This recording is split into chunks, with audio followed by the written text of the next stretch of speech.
Wait, you mean your ex-husband? Madison sat in the backseat of my car, twirling her hair. She said it like she was asking about the weather.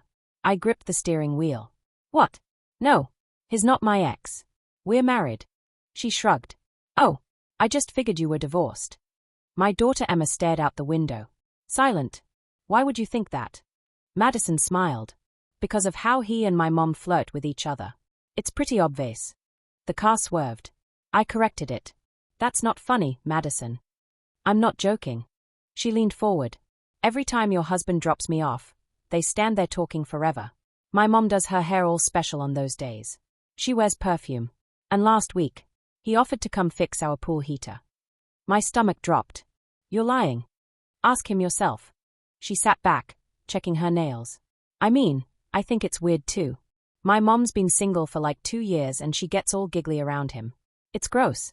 Emma spoke up. Madison, shut up. What? I'm just saying what I saw. I pulled into Madison's driveway too fast. The house was nice. McMansion nice. Stone facade, 3-car garage, trying too hard. Madison got out. See you next week, Emma. Thanks for the ride, Mrs. Patterson. She walked to her front door without looking back. Emma stared ahead. Can we go home now? Did you know about this? Mom. Did you know your father was talking to Madison's mom? He gives her rides. That's it. Madison likes to start drama. But Emma wouldn't look at me. My name is Christy Patterson.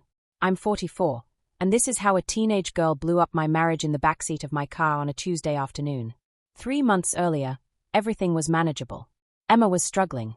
Had been for about a year. Fights at school, talking back to teachers, hanging with kids who shoplifted from Target. Her grades tanked.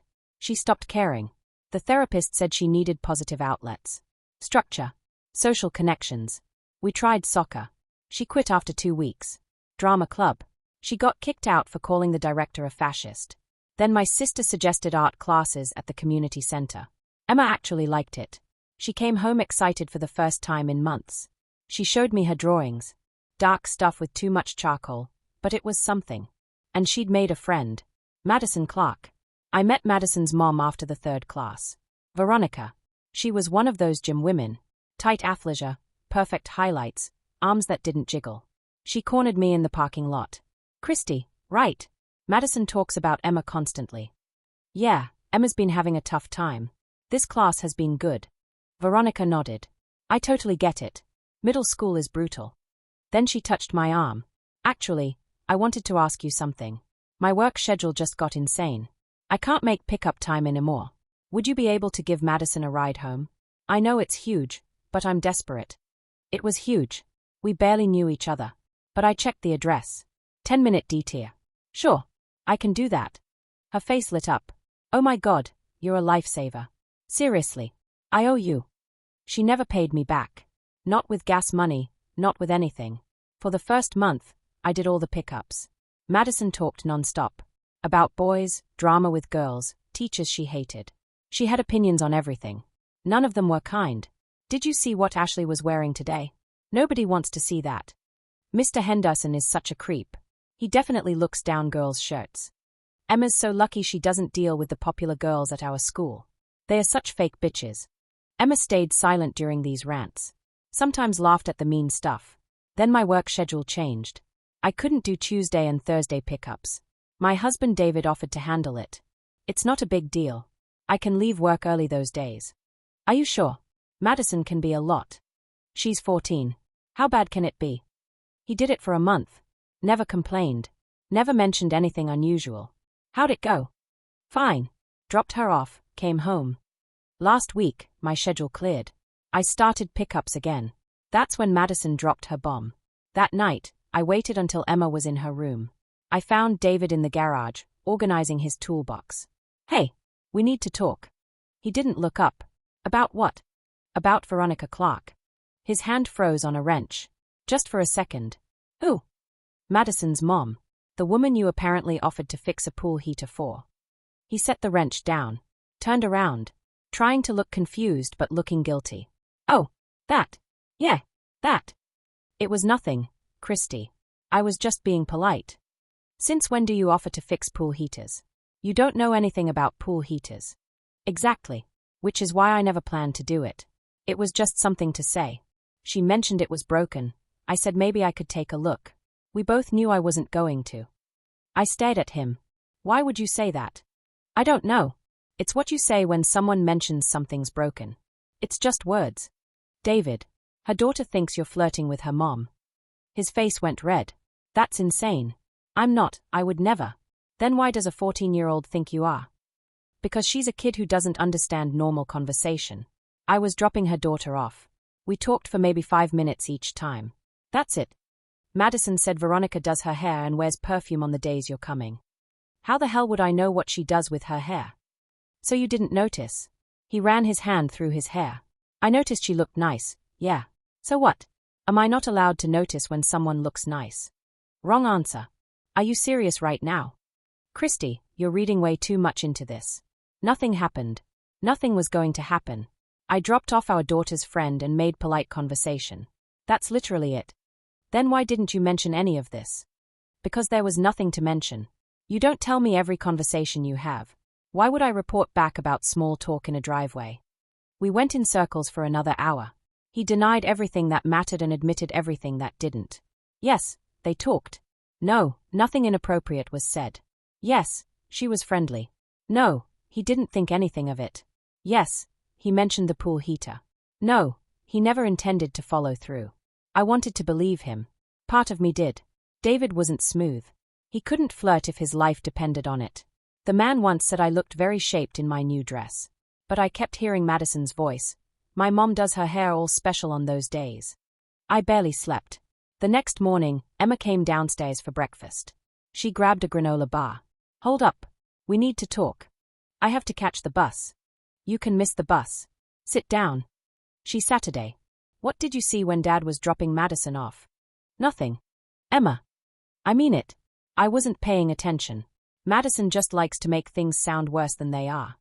So there was something to make sound worse. Emma's jaw tightened. They talked. That's it. Madison thinks every adult who talks to her mom is flirting because her mom is like that with everyone. She needs attention. Did your dad seem interested in Veronica? Mom, this is so stupid. Can I go now? Answer the question. Fine. Yeah, I guess he smiled a lot when he talked to her. But Dad smiles at everyone. He smiles at the cashier at Target. He smiled at my orthodontist. It doesn't mean anything.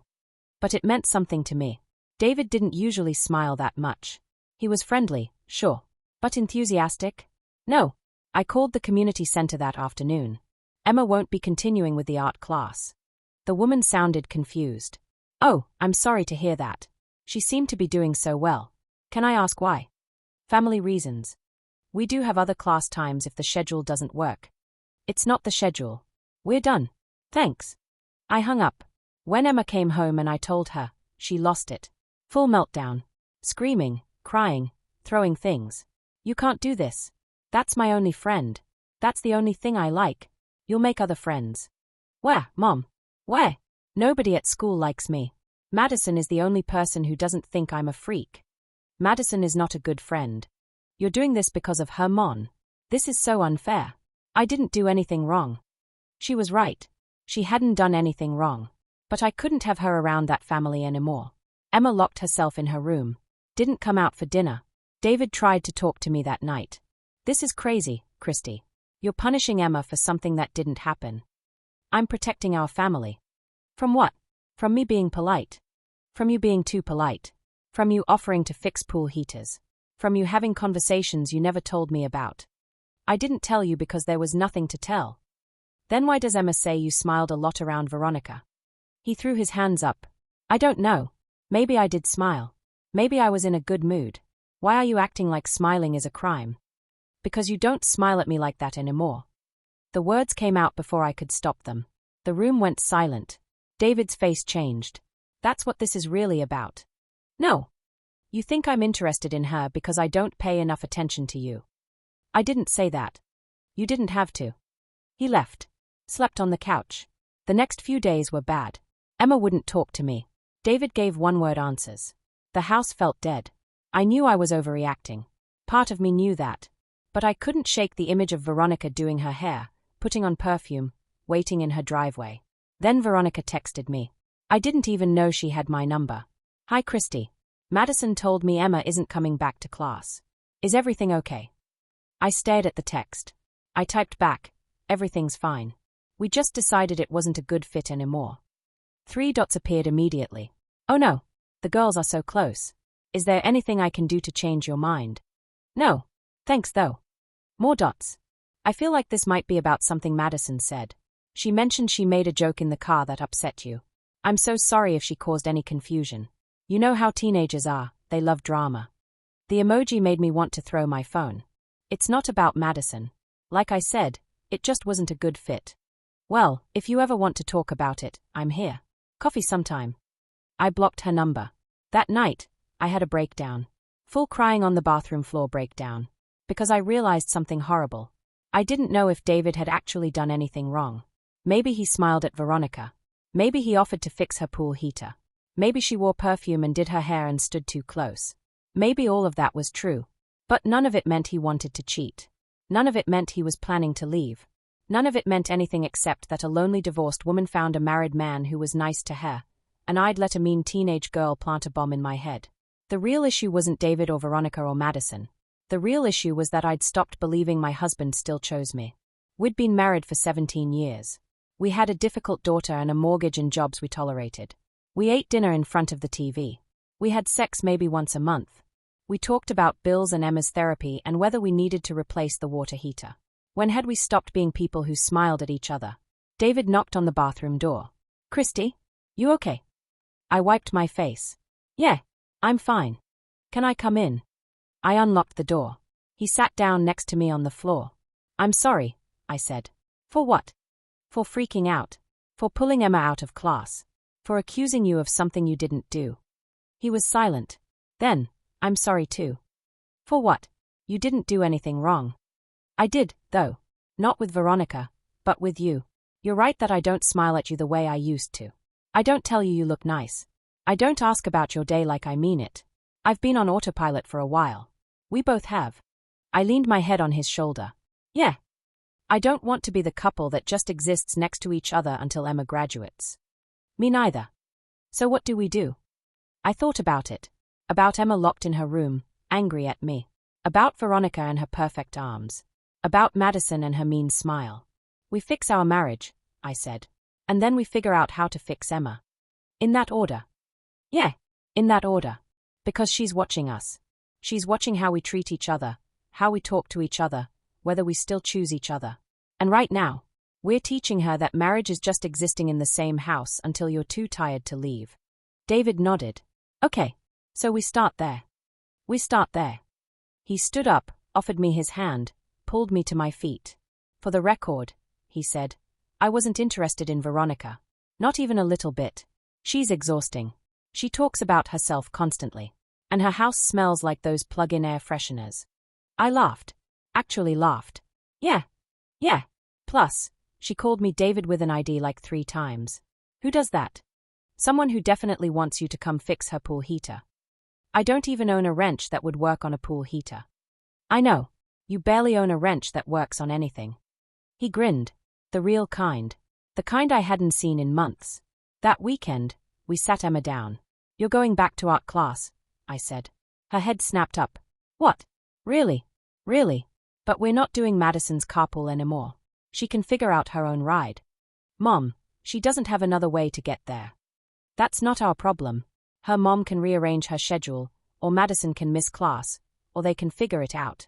But I'm not spending my afternoons with someone who thinks it's funny to mess with our family. Emma looked like she wanted to argue. But something in my face stopped her. Okay, she said. Thank you. And your dad and I are going to start going to therapy. Together. Oh God, is this about the pool heater thing? David and I looked at each other. Smiled. No, he said. This is about us deciding to stop being on autopilot. That's so gross. Can I go now? Yeah, you can go. She left. I heard her door close. Not slam. Close. Progress. Madison texted Emma that night. I saw the notification on Emma's phone. OMG, my mom is so mad your mom blocked her. She keeps saying she did nothing wrong. Emma didn't respond. Left it on read. 3 days later, Veronica tried to add me on Facebook. I declined. 2 weeks later, Madison switched to a different art class time. Emma came home and told me, completely unbothered. Good for her, I said. Yeah. A month after that, Emma made a new friend. Sophie. She didn't gossip, didn't start drama, and actually seemed to like Emma for who she was. David and I went to couples therapy every other Wednesday. We talked about the boring stuff. Communication, quality time, emotional intimacy. All the things we'd let slide because we were busy and tired. We started having dinner at the table again. No TV. Just us and Emma and actual conversation. We started dating again. Nothing crazy. Just coffee before work sometimes. A movie on Saturday nights after Emma went to sleep. We remembered how to smile at each other. The real kind. I never saw Veronica again. Heard through the gossip chain that she started dating someone. Good for her. Madison sent Emma one final text 3 months later. Your mom ruined everything. Emma blocked her number without responding. That night at dinner, Emma looked at me. Hey mom. Yeah. Thanks. For pulling me out of that class when you did. I know why you did it, and I know I was mad, but Madison was kind of terrible. I just didn't want to be alone again. My throat tightened. You're not alone, baby. You never were. I know that now. David reached over and squeezed my hand under the table. Later that night, I thought about Madison sitting in my backseat, dropping her bomb so casually. I thought about how close I'd come to letting a 14-year-old with a talent for cruelty destroy everything I'd built. The lesson wasn't about teenagers or flirting or pool heaters. The lesson was simple. Some people need drama like oxygen. They'll create it where it doesn't exist, feed it until it spreads, and watch the flames without ever feeling the heat. The only way to win is to refuse to play their game. I pulled my daughter out of art class because a mean girl told me my husband was flirting with her mom.